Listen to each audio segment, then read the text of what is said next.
Hello, welcome to another edition of Sally's Astrology Book Club. I am talking about the Book of Air by Steven Forrest. I talked last time about the sign Gemini. Today we're going to talk about Steven Forrest's interpretation of the sign Libra. Like Gemini and like Aquarius, the air signs, planets, houses are here to help us connect with the world around us, increasing our perception, increasing our ability to pay attention, helping us get from that inner subjective life that we live with our own thoughts when we're in our own heads, and better understanding the world and others around us. That helps us to live a more successful life. Libra's not so much into the kind of going around to a variety of people, experiences, curious, asking questions. Libra is more focused. It's a cardinal sign. Libras are here to connect with others more one-on-one. They learn to understand the other and the other's point of view. And Steven Forrest refers to it as they compare notes. And in doing so, a Libra increases his or her ability to perceive. Suppose you practice a certain religious faith that gives you a lot of certainty and inner peace. You believe it's the absolute truth, and then you have a long conversation with someone who has that same inner certainty, sense of peace, but yet practices a very different religion. Through that experience, you learn to open your mind and realize that both can exist in this world, because the common ground is that you're both searching for an answer, and you have found a system that helps you on that journey. And so the role of paradox in the experience on Earth is what Steven Forrest believes is the Libran's path. That learning to embrace someone that you thought was your enemy could become your friend. Learning to embrace something that you believe to be true, you find out later is not true. Just that sense of this is a very big, wide world. Everyone has their own experience, and the more you can connect with people on that individual level and understand it, the greater your perception becomes of the world you live in. And so when I was thinking of someone who had a lot of Libra in his chart and embraced this paradoxical experience, I thought of the actor Christopher Reeve, and I'll pull up his chart for you.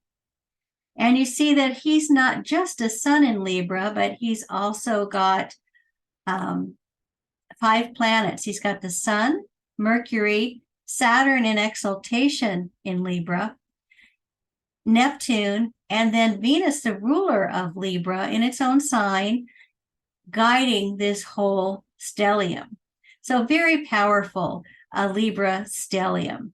And so Christopher Reeve exhibited many of these very Libran qualities, very handsome, very attractive, very personable. People liked him. He had a magnetic quality that drew people to him. He was picked out of thousands of people to play Superman in the 1980 movie, and then went on to play Superman in 2 or 3 other movies. And so a lot of dynamism around that Libra stellium. But he also, if we look at his chart, we see that he is very much an artist. He was a concert pianist before he became an actor. He said that whenever he did anything in life, he just had to be the very best. And so that's kind of a reflection of that Saturn there in its exaltation in Libra as part of the stellium. And notice too that this is all 3rd house. Steven Forrest calls the 3rd house one of the air houses, where we're helping, in which we are struggling to enhance our perception of the world. And so he said, sun, particularly in the 3rd house, means that you should have a life made up of many experiences that keep kind of coming at you in a random kind of a way, and it really expands your ability to deal with the world. Morgan Freeman, remember, the Gemini also had that sun in the third house. And like Morgan Freeman, Christopher Reeve, after Superman, sought out a lot of different kinds of roles that he could step into, comic or dramatic or historical roles. He also did some documentary work, like Morgan Freeman was a stage actor as well as a television actor and a movie actor. So kept that variety going. He practiced other hobbies. He particularly liked to fly small airplanes like Morgan Freeman. So there must be something about that air energy in the third house that makes you just love to kind of soar. I think Christopher Reeve said his idea of heaven was, soaring above the English countryside in his small plane. And so very much going along here, living a nice Libra life. One of his other interests, though, was horses. You can see that moon in Sag. You think about Sag as ruling, among other things, horses. And it's in his fifth house of pleasures. So he got the bug when he wrote a horse for a movie role, and he got his own horse. And you can see Mars in his fifth house. This is someone who really likes to compete for pleasure. Fifth house Mars usually shows someone who loves games or competitions. And so he began competing. He was by then around 40, going to equestrian competitions with his horse. And in 1995, he was participating in a competition, went with his horse to jump over a wall. The horse stopped and he kept going and landed on his neck and broke 2 vertebrae in his neck. He was in fact pronounced dead at the scene, and he was resuscitated and brought to the emergency care. And by the time he became conscious, he had been diagnosed as having a permanent injury that would leave him a quadriplegic for the rest of his life, dependent on a ventilator to breathe.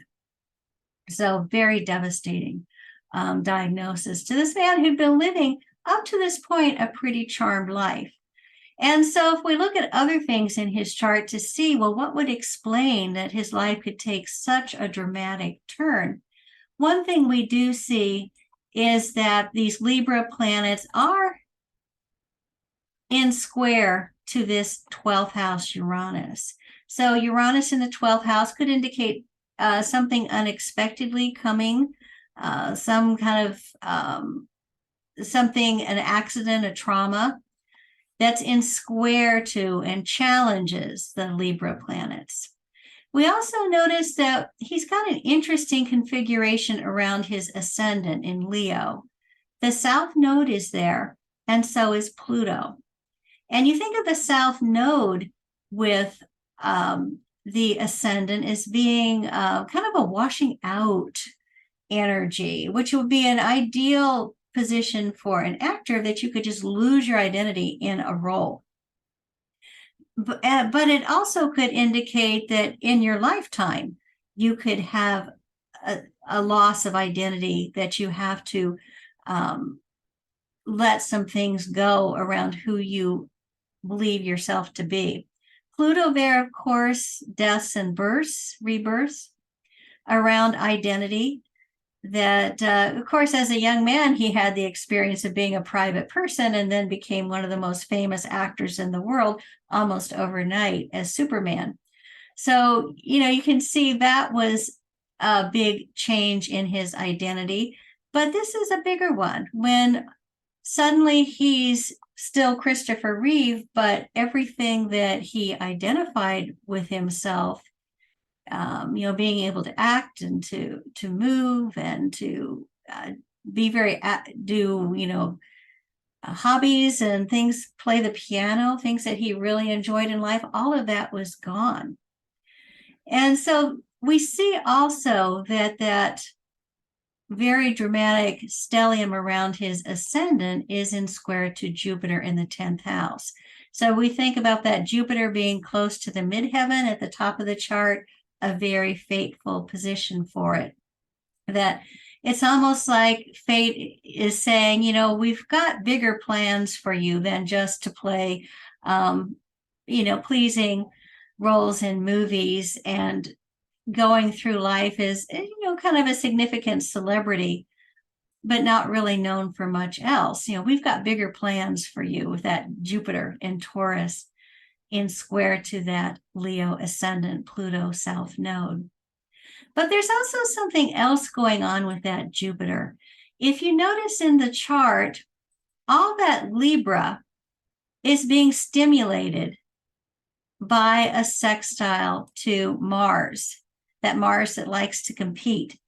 That's something that probably drew him out of being, just a handsome, good-looking actor to want to push himself to constantly do better, take on more challenging roles. So we've got that very lively sextile between Mars and the Libra planets, particularly Saturn and Neptune. But what's happening with that Jupiter? We see that Jupiter is at the point of what's called a yod. It's that 150-degree aspect, that quincunx aspect between Mars and Jupiter and Saturn and Neptune and Jupiter.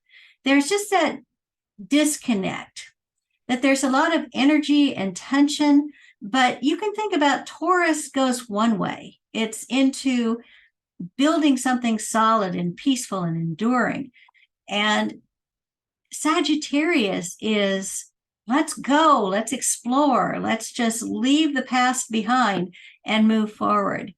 And then also you see kind of a disconnect between Taurus and Libra, even though they're both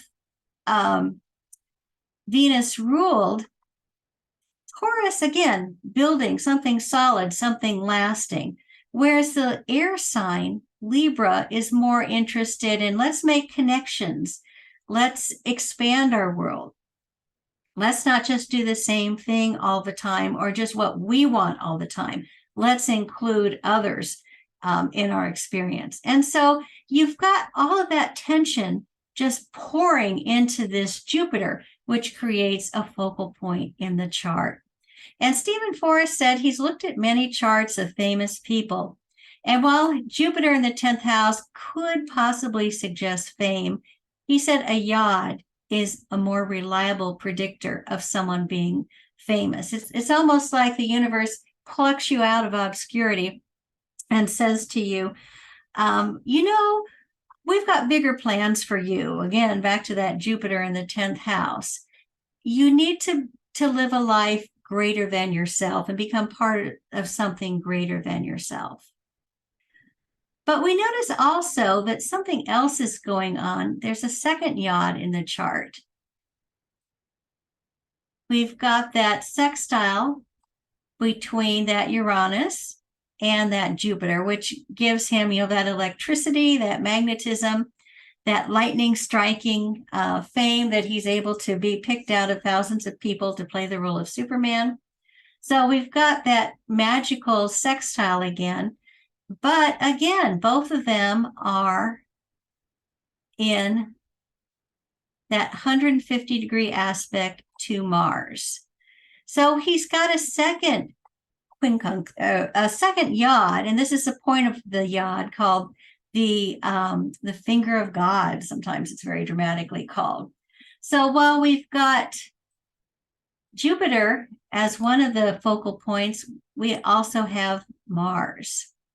And, with the moon not too far away. So you think about great fame, great renown with Jupiter in the 10th house, but then Mars in the 5th house. What would that suggest as a focal point? Just a very sharp, sudden, with Uranus there, breaking away, something that's very challenging, very hard, very difficult. And so very complicated chart here with not just, all these pleasant Libra planets, but many fateful aspects. And so what happened then after Christopher Reeve had his accident? And we can look at the day of the accident to see what was going on in his chart. We'll put Christopher Reeve on the inside, and his accident occurred on May 27th, 1995. And I think at that time he was 42 years old. So anyway, what's going on in his chart is that, remember, he has Jupiter as a focal point. And so the moon is crossing over that Jupiter on that day. And then also, interestingly, Jupiter itself is crossing his moon. So you think about the moon being the body and Jupiter being something very big, something very fateful happening on that day. But we also have our friend, the Yod aspect happening in his chart with transits. He has, notice in his chart, he's got a sextile natally between Pluto and Saturn, Neptune, and even kind of widely with Venus here. So again, Leo and Libra working very well together. A Leo that likes to create, express, a Libra that likes to connect. So wonderful aspect for somebody who wants to put themselves out creatively into the public. But what is Saturn doing on this day? Saturn has moved into Pisces in his 8th house. So Saturn moving through your 8th house could show some seriousness around chapters opening, chapters closing, emotionally difficult times. And what it's doing, Saturn, transiting Saturn, is forming a sextile, a quincunx to his Pluto and his Saturn, Neptune. And so this Saturn in his 8th house becomes another tension point, another kind of finger of God point going on in his chart. And then finally, we also have Saturn and Neptune themselves are in sextile that day between Neptune in Capricorn and Saturn in Pisces. And then both of them are forming a quincunx to this, my green going here, this very dramatic ascendant south node Pluto conjunction. So this is, again, his body, his identity also being focused on. So all of these things, his fame, an unfortunate accident, a closing of one chapter and opening of another, and death of an identity, and the challenge for rebirth. So many things going on in this Libran's chart. And so what Christopher Reeve is going to have to do at this point is learn to live with the paradox. You know, his initial reaction, which I think all of us can understand, was that he just wanted to die. What did he have left? And in true Libra fashion, it was his wife, Dana, who stepped in and said, "You are still you." And that became his mantra. In fact, I think he wrote a book about his experiences later called Still Me. And so that is what guided him through rehabilitation and getting himself back home finally. And understanding that even though so much of his life had ended, there was a new life that was beginning. That he would be disabled physically, but yet he could become even more active and powerful, more of a beacon of hope than anyone could have ever imagined him to be earlier. No longer a pampered actor. He was someone who suffered with people who lived in the shadows of life, very much that Uranus 12th house. But yet he had the platform, he had the fame, he had the resources to speak out for the importance of doing research to find new ways to treat people with spinal cord injuries, to raise funds to help support people who needed care, who had suffered a similar blow. So he found finally his voice, and that comes back to what Stephen Forrest said about that third house sun. It's our job to find our voice. And once he was passionate about a cause and had that mission, his voice became the dominant force in his life. And he became, as famous as he was earlier, he became enormously famous world over, kind of going back to what Stephen Forrest said about that Jupiter as the point of the yacht. He was born to live a life greater than himself. And so in the next years of his life, he would travel and speak. He would write books. He would raise funds like crazy. He continued to act in certain things. And then also he and his wife, again, that partnership formed the Christopher and Dana Reeve Foundation, which still today, even though both of the founders have passed away, still today continues to support those with spinal cord injuries. So this is a wonderful story in spite of all the tragic elements of someone who chose to live his evolutionary path in the face of very great odds. And I think we're all very fortunate that we had Christopher Reeve in the world as long as we did. Unfortunately, we lost him in 2004. He had some health problems and had an adverse reaction to a drug he was given and passed away from cardiac arrest at the age of 52. But I mean, what an enormous contribution he made and left for all of us. So anyway, thank you very much for joining me to talk about Christopher Reeve and the Libran path. And I look forward to talking to you next time about Aquarius. Take care. Bye.